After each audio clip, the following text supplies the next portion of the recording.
Benjamin Netanyahu has been incredibly desperate looking of late. We had the UN debacle where he essentially spoke to an empty room during the UN General Assembly. And then after this, he was caught talking to social media influencers, particularly TikTokers, on Israel's essential plan to take over this media outlet for its benefit. I just want to play a bit of this. But we have to fight with the weapons that apply to the battlefields in which we're engaged. And the most important ones are the social media. And the most important purchase that is going on right now is followers. TikTok. TikTok, number one. And I hope it goes through because it can be consequential. And the other one, what's the other one that's most important? X. Exactly. Very good. And, so we have to talk to Elon. He's not an enemy. He's a friend. We should talk to him. Now, if we can get those two things, we get a lot. And I could go on other things, but that's not the point right now. We have to fight the fight, okay?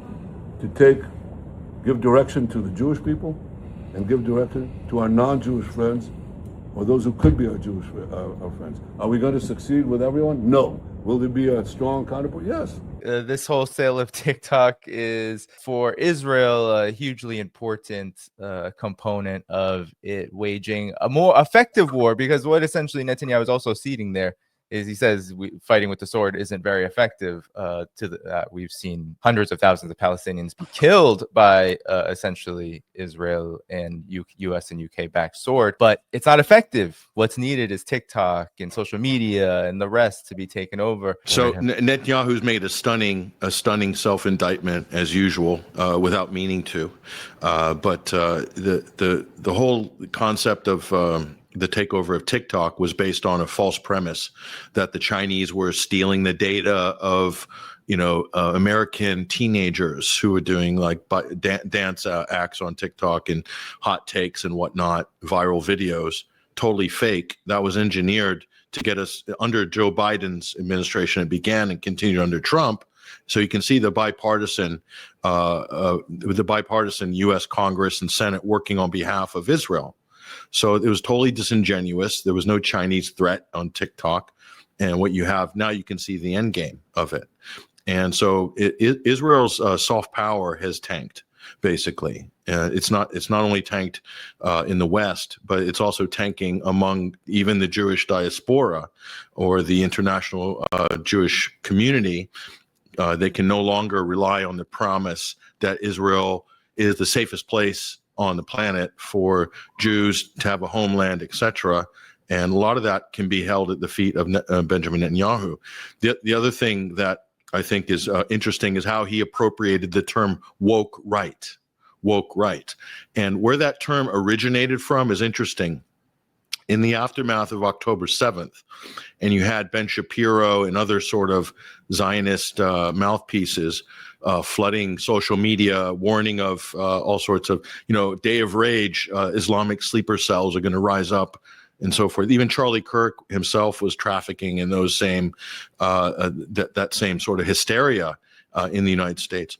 And people were pointing out that if you define wokeness, or as the right does, they define wokeness as the kind of rabid, out of control identity politics. Well, there is no higher form of identity politics than Zionism. This has to be the top level of the conception of identity politics for an ethno state or a religious state, exclusive religious state running an apartheid system. That can only be described as identity politics writ large. So that's where the term originally woke right came from, was to describe people like Ben Shapiro, and then the Fox News crowd, the Jordan Peterson crowd, the Daily Wire crowd, then repurposed it, reappropriated it to point at people on the right that were opposing Israel's genocide, you see. So it was a bit of a sleight of hand, and you can see Netanyahu is attempting to do this 2 years on, which is quite pathetic, actually. And the real irony, of course, of that is that identity politics is the thing. This is the most weaponized form of identity politics in human history, is Zionism. the Zionist ideology. And they're using it as a weapon in order to try to justify one of the worst crimes against humanity of not just the modern era, but I will say one of the worst of all time, is certainly in living memory. So I think the irony of that is quite amazing. I mean, you could go on, but the bottom line is, and Naftali Bennett, former Israeli prime minister, said it the best. He was decrying the fact that they had blown 120 or 150 million trying to buy influence across social media platforms post October 7th, and we're being outnumbered by pro-Palestinian posts 16-1.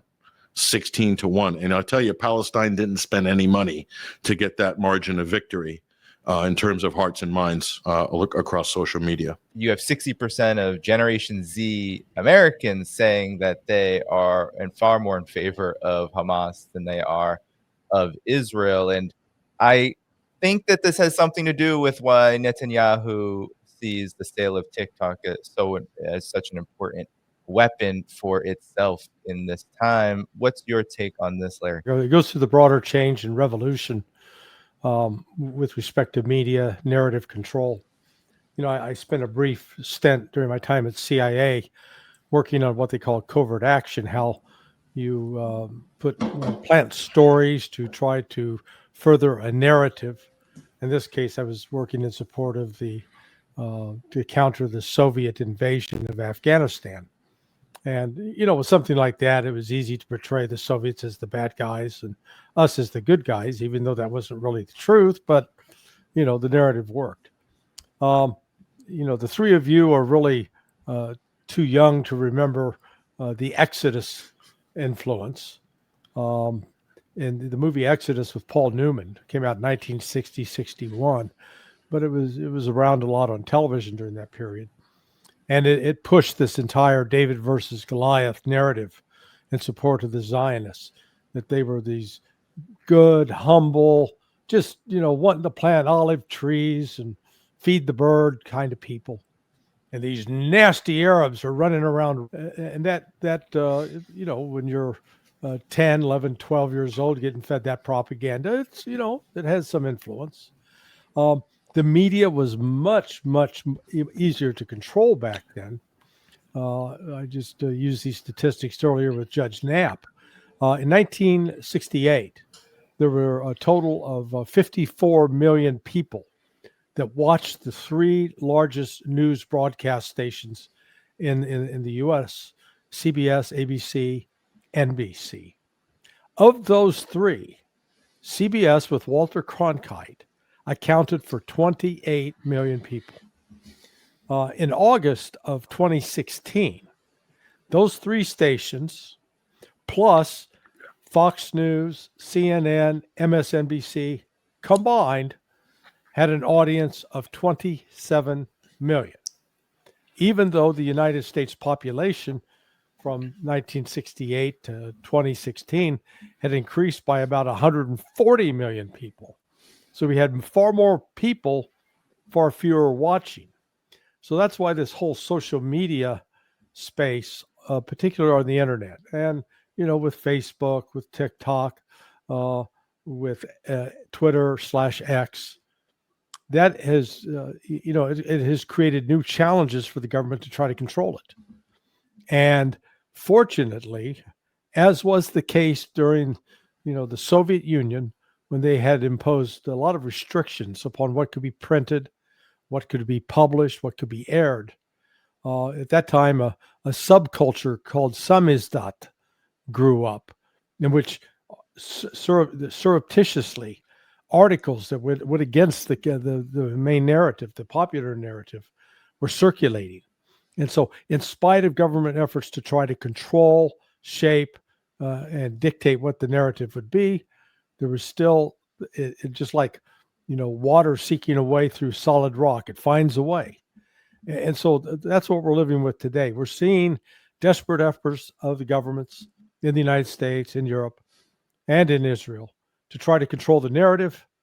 But shows like yours, like, you know, what Patrick does, Judge Napolitano, Nima, the Duran, you know, you go down the list of and things you may even disagree with, but there's so much out there, it actually makes it almost impossible for the government to control it. And that's the bright side, or the silver lining to this dark cloud. You have in Israeli media, with European leaders bowing to fringe groups, Israel must prepare, written by actually University of Southern Wales UK research fellow for the Israel Center for Grand Strategy in the UK. This shift, Matt, in Europe in particular, is not just Europe, as I showed earlier. It's with younger Americans. The vast majority of people in the United States also are incredibly opposed to what Israel is doing and see the United States as a big backer of this. It's clear as day. Where does all this fit into this overall refocus or double down focus on the part of Israel on information warfare? Well, their brand is now tainted and I would say destroyed. And Zionism is from the start has been all about lobbying great power to get what it wants. Obviously, the whole nightmare began in London with the Balfour Declaration in 1917, when the British government promised Palestine to the Zionist movement, and that was a very kind of, that they were shoehorned into that effectively by people like Chaim Weizmann, and they saw what they were successful in what they did, but they saw that they needed to get the great powers on their side. At that time, Britain was the most powerful country in the world if they wanted to get what they want, and they know that the whole of their existence relies on the population, particularly in the United States, but also in Europe, being on their side and supporting their government, supporting them.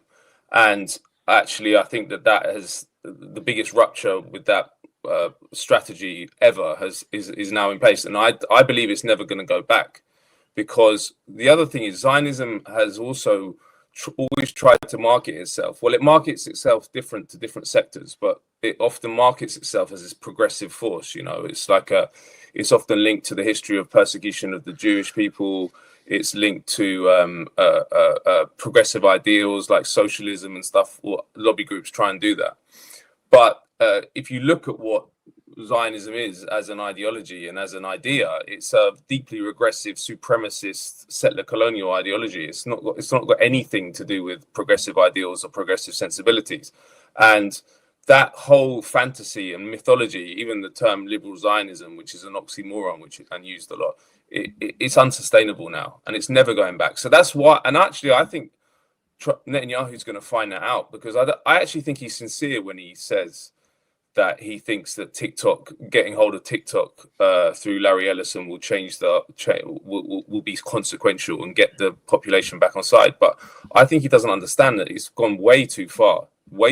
People's eyes are open, and especially young people. And these are the people that in the coming generations are going to be in the Foreign Office in the UK, in the State Department in the US. The whole generation coming up absolutely hates Israel and actually sees it as synonymous with evil, which it is. So I think that it won't work, and I think that as it becomes clearer and clearer that it won't work, then they're gonna have to go to another strategy. And they're even talking. I mean, they are aware that they've lost the world to that extent. If you listen to Netanyahu's speech the other day, where he said we have to plan for isolation. And we have to plan for autarky economically, i.e. we have to produce all our own goods because we can't trust that we won't be hit with trade embargoes. That's quite significant. And as I say, the whole strategy, because they know that they're a small little country, to keep the grand powers on side, when that umbilical cord, which runs from Washington, London, Berlin to Tel Aviv, is cut, which I think it will be, not immediately, but over the coming decades, then it's going to be very hard for them to survive, because this is a country of 9 million people. It's got a GDP smaller than Sweden. It can't survive without the United States for like a couple of weeks, particularly militarily. So I am quite hopeful that in the long term, Zionism is dying, and also that they won't be able to reverse it, no matter how many social media platforms they buy. The other point is also, look, They have huge control over social media already, and still the whole world's turned against them. Meta has censors on behalf of Israel all the time. They've got significant numbers of former spies, Israeli spies working for them. Same with Elon Musk is a big supporter of Israel, and it's not worked. So I think that it's they're going to find that out very quickly. The interesting question is, how do we translate that shift in public consciousness around the world into policy changes within our own government? Because it is happening slowly, and I'll just give you some examples from the UK, particularly because it's not happening in the same way in the US because Trump is so under control of Israel. But here, just the other day, the Royal College of Defence Studies, which is the most elite UK military training school, said that they will no longer take Israeli personnel. It's the first time they've done that since it was created by Winston Churchill in the early 20th century. This is a huge, significant moment. They've also said that they're going to recognize Palestine, which I have a problem with this whole move, but it's still something that they know will piss off the Israelis, and they're still willing to do it. And this is at a time we're 2 years in. Think about 3, 4, 5 years down the line. There's going to be so much pressure on the government that they're going to have to start translating public opinion into policy, and there's nothing the Israelis can do. The question is, how does, once they've become isolated and they're running their autarkic economy, how do we actually dismantle it and actually have some kind of justice and peace in between the river and the sea? And that's another question. I can't see how that happens without some kind of holy, like existential war, because Israel has nukes. This is the important thing. You know, this is what all the different resistance groups, including and governments in the region, dance around the whole time. This is a country that has a huge nuclear weapons arsenal, and is mad enough to use it for sure. In fact, some people said that the reason Trump bombed Iran was because Netanyahu said, "Look, we don't have the technology to get as deep as we need to take out the nuclear facilities, so I'm going to use a nuke." And Trump was like, "No, don't do that. I'll bomb with the US fleet." I don't know if that's true, but the point is that it is extremely dangerous when you have this completely insane regime. And I'm not just saying that rhetorically; they are completely insane. They killed the most amount of journalists that have ever been killed by a state in one go on record. Just 2 weeks ago in Yemen, they've massacred people for tweets. When you have a state like that is a huge nuclear arsenal, this is a threat to the whole world. It's not just a threat to West Asia. So it is a scary prospect. There are, of course, reports that it's going to be Oracle that will gain majority ownership, and it's a pro-Israel tech firm whose main venture capitalist, Larry Ellison, is one of Silicon Valley's most prominent pro-Israel figures, according to the Cradle, and has made significant donations to the Friends of the Israel Defense Forces. So there's obviously a direct connection that Netanyahu is drawing, given that one of Israel's most wealthy and largest friends will be taking control of it. What's your assessment? What's your reaction? Well, I think it goes a lot deeper than that, Danny. Even look at the UK. The Starmer government's pushing hard to implement a digital ID.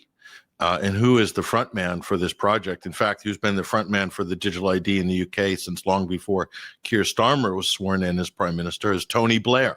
So a war criminal, Tony Blair, whose foundation has garnered no less than $300 million from, guess who? Larry Ellison.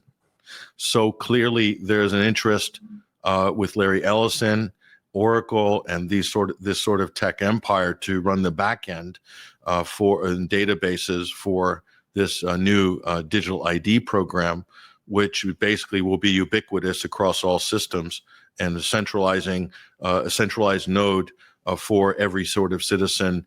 And this will be gateways for everything: internet access, social media, banking, right to work, and et cetera, et cetera. So clearly this is a technocratic end run around basic rights and right to privacy and so forth, and it can be hugely politicized. So when you consider that, and Larry Ellison being Israel's one of their biggest assets on the planet in terms of a tech mogul, and then you drill down even further, and you realize at some point during the founding stages of Oracle that the Central Intelligence Agency were deeply involved in this and many other similar enterprises. Larry Johnson can probably comment on this area, but we have venture capital firms like InQtel that are routinely involved in providing the seed funding and seeding the board initially of board members of some of these corporations. There's a joke in Brazil, Danny, I don't know if you heard it, but some Brazilians will laugh and say, we don't decide our elections, Oracle decides our elections. So all of these systems, electronic voting systems, election systems have been road tested in so-called third world countries by United States intelligence with their tech moguls. And these can also be deployed in America. They can be deployed in Britain, across Europe, if they're not already being deployed in that fashion. So in terms of manufacturing consent or election outcomes, certainly you've got a prime minister in Britain that is absolutely will go to the wall for Israel, no matter what they do. That's pretty clear. But in a prime minister with a very low approval rating, and right across Europe, you have all these leaders that are clinging to a mandate with high 20%, low 30%, and stitched together with flimsy coalitions. So there's no way they can represent what the public majority want or believe or feel. And the United States goes for the same thing in the United States. But yet, and when it comes to supporting Israel, you could end up in the next 10 years having governments that support Israel still, but people that are just totally against it. And I think you're already seeing that now. So this gulf increases between where the public are and where the elite bureaucracy are, and where the big billionaire oligarch class are. And of course, many of those oligarchs, whether they're Christians or whether they're Jewish, they're all Zionist. That's the thing they have in common.